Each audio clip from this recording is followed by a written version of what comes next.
Alright guys, welcome back to the channel, and in today's video we finally got the 4-valve swap sorted out. Everything is fixed on it, no more leaks, no more anything. So let's get into today's video.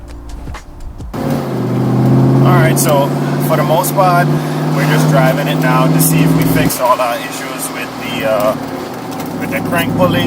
I put it on, it's not touching the timing cover anymore. We changed that front main seal, and we just want to run it through its paces, put it through a heat cycle to make sure it's not leaking, number one, because it wasn't leaking in idle, but I didn't drive it. And also that it's not wobbling and that it's not trying to fall off or come off. So far so good, and hopefully the rest of this ride goes the same way. Lord knows we've already been through our fair share of just working on this car way too much and not being able to enjoy it. So hopefully this is one of those times that we can just enjoy this ride and we don't have any issues out of it. Oh, it sounds so good.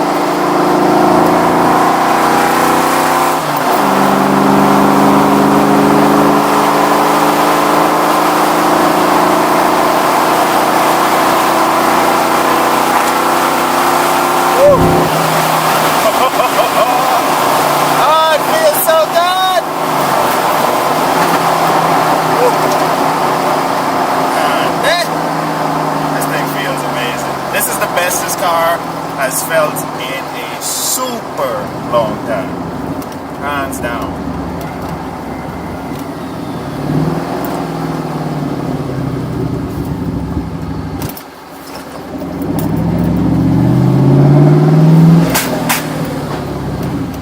Oh, second only doesn't grind if you just slowly put it in or you double clutch it, so I gotta remember that instead of trying to grind it.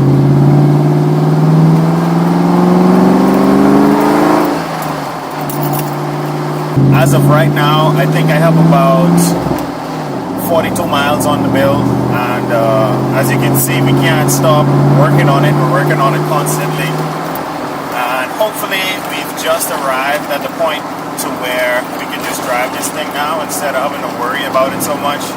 I've been working on this 4-valve swap Mustang literally for years now, and there's almost nothing I don't know about a 4-valve motor now. So I've definitely gained a lot of knowledge, and I'm looking into getting into the 5.0s. That's why I bought the S14 with the 5.0 swap, and I bought the new Edge with the 5.0 swap.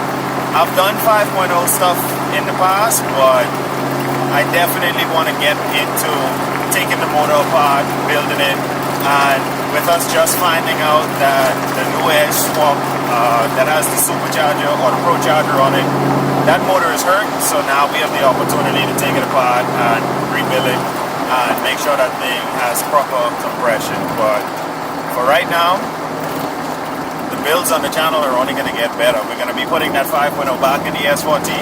We're going to be rebuilding the procharge motor, and we're going to be ordering drift parts really soon, get some hydraulic e-brakes, get some angle kit in here, and really just go to town on abusing the living crap out of these cars.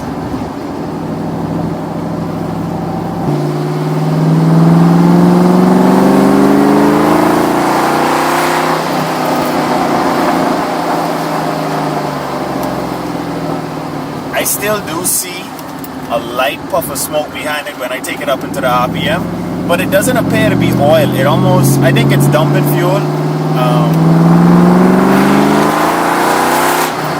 Everyone says that when you do the 4-valve swap and you don't tune it right away, it runs really rich on the GT tone. So if I know for sure that most of my problems, or if not all of my problems, are gone after this drive, we're going to be tuning this thing really soon. Really soon.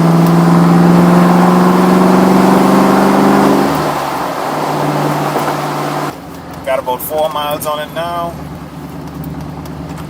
Pulling up to pop the hood, make a few checks. We should be good to go.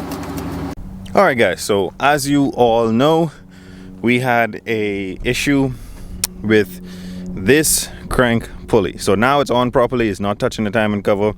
I had to recently pull that thing back off because I didn't put silicone in the keyway when I first installed it, because it's a brand new harmonic balancer. I did that, and also had to change the front main seal. That needed to change, so change that out, and now we don't have any more issues. As you guys have just seen, we drove the car and it's not leaking anymore. So we're definitely headed in the right direction when it comes to this 4-valve swap. All right, so we started this thing up so I could show you guys that it's not leaking anymore. I don't know if you guys can really see, but the balance is not shaking. It's not touching the timing cover, and it's not leaking anymore.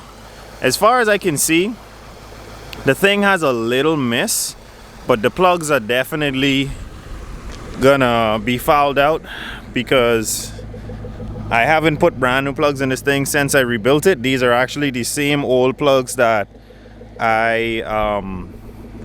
that got wet with oil during the last rebuild. But for right now, everything's pretty good on it, and it's driving amazing.